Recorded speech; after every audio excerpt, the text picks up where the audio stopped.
The President's call to Elon Musk, an unelected businessman, was used as a diplomatic channel? And if so, what role did the Minister of International Relations and Cooperation play in arranging the meeting and the subsequent call? The Honourable President. A very simple and straightforward answer to that. Yes, I have spoken to Mr. Elon Musk. Yes, the Minister of International Relations has either been in occasions when I have met with Mr. Elon Musk, if you want to know, we together with Minister of Trade and Industry and Minister of International Relations and Cooperation met with Mr. Elon Musk when I went to the United Nations General Assembly last year. He came to my hotel room and we had a discussion, and the discussion revolved around his would-be investments. So did I speak to him? Yes, recently the answer is yes.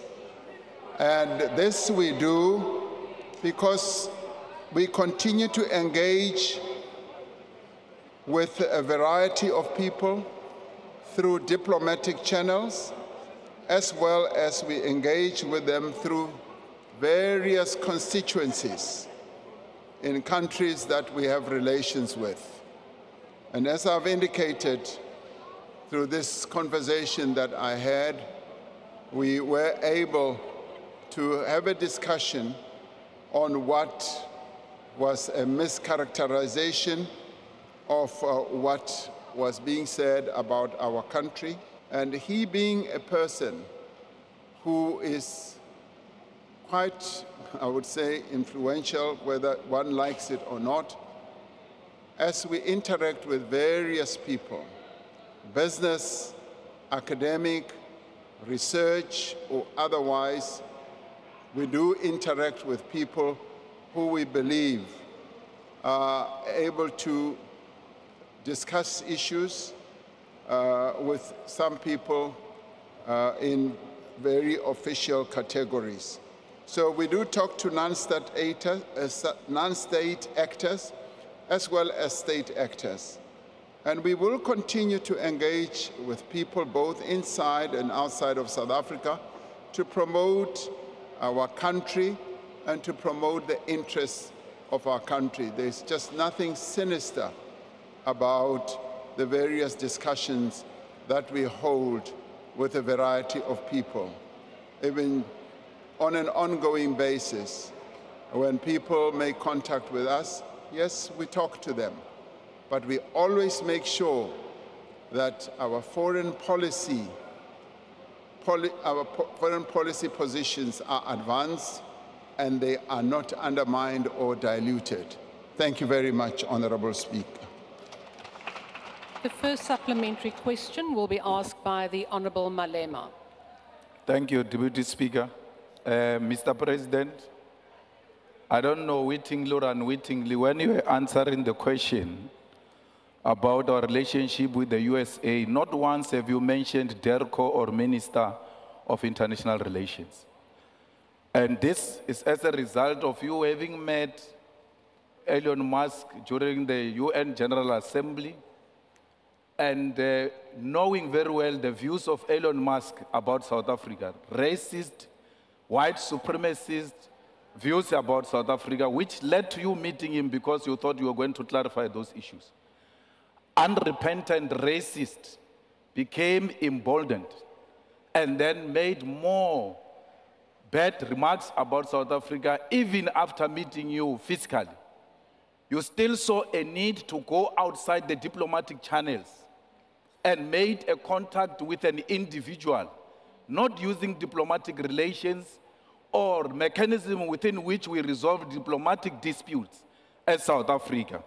Don't you think you individually have emboldened white people to undermine us, and you have single-handedly destroyed the diplomatic relations of South Africa with other countries, and you have destroyed and juniorized the Department of International Relations?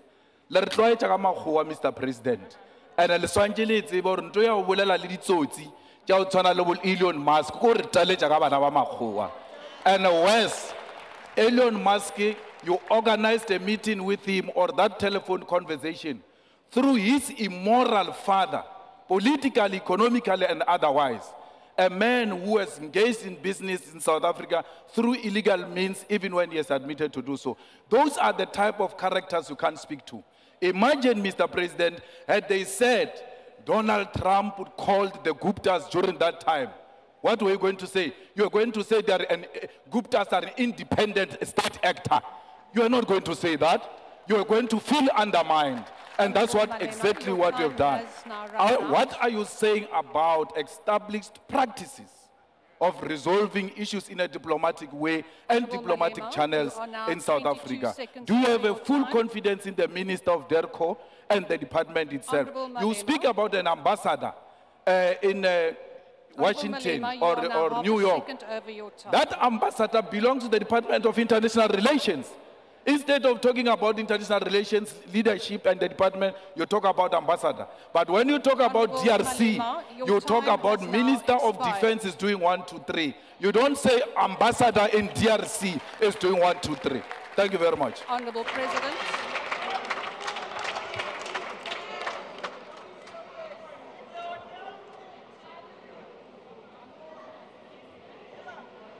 Honorable President. Please proceed. Yes, please. I was waiting for you to give me the cue, Deputy Speaker, after that tirade.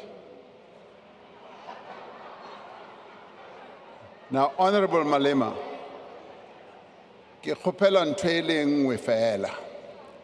O ska leka go lwantsha president le minister wa gagwe. Bjalo wena o nyaka go kena ka mogare. Taba ya go šoma ga le minister wa ka a e batle wena. Emela ka thoko.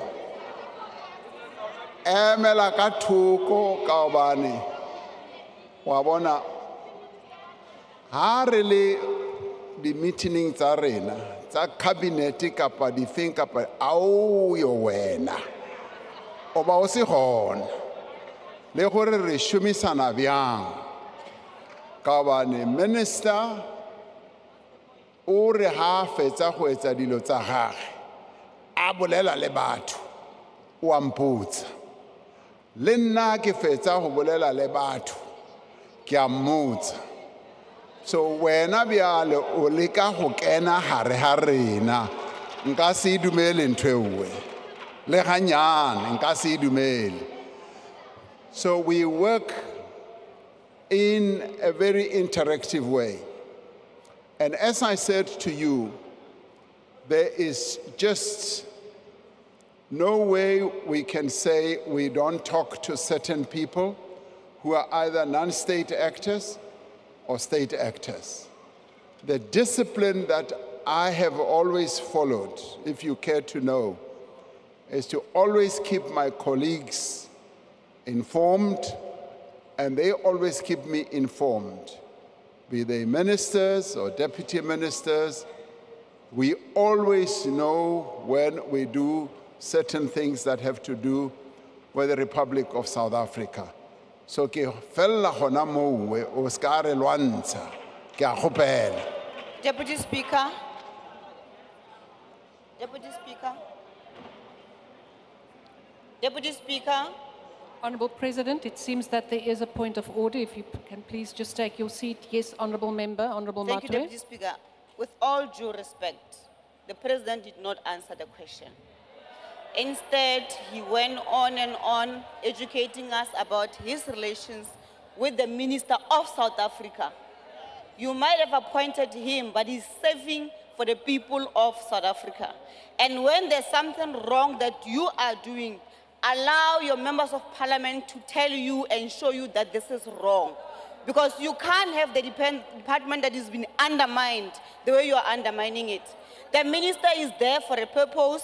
He's there to the international community. not for you to be engaging with criminals, Mr. President. So please, Deputy Speaker, with due respect, the President did not answer the question. We ask respectfully for the President to answer the question. Thank you, Honourable Matwe. That is up for the President to decide whether he has answered it. He is the replier to this question. Honourable President, there is another point of order before we proceed. Honourable Manye. Thank you, Deputy Speaker. Mine is a different one.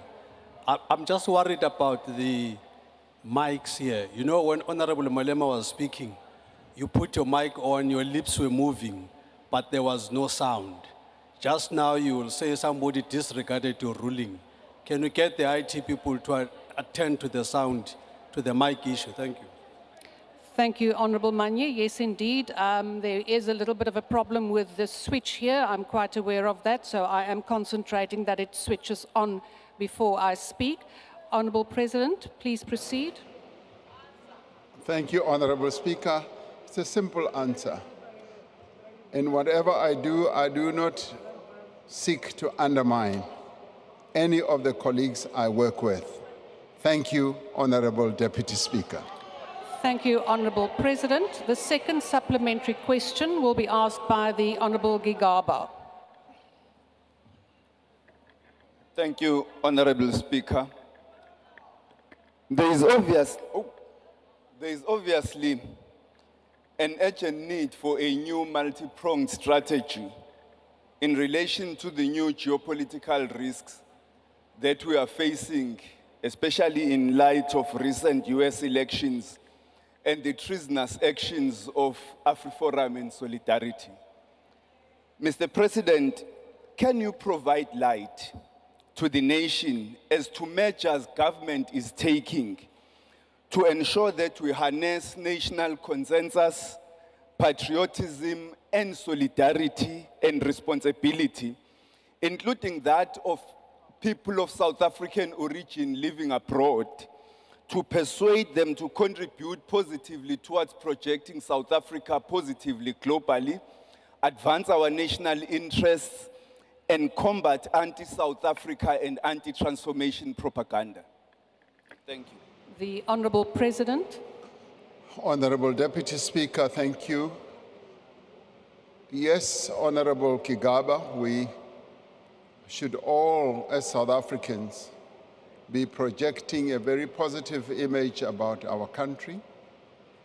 And this much we have said, particularly to people who, either through the work they do, through their travels, have an opportunity to interact with people in various other countries as they travel, as they work elsewhere, and indeed in whatever they say. We often say that, be proud of your country. We are a sovereign nation, and we stand very proud amongst nations of what we are and what we've been able to achieve since the dawn of our democracy. Let us speak about all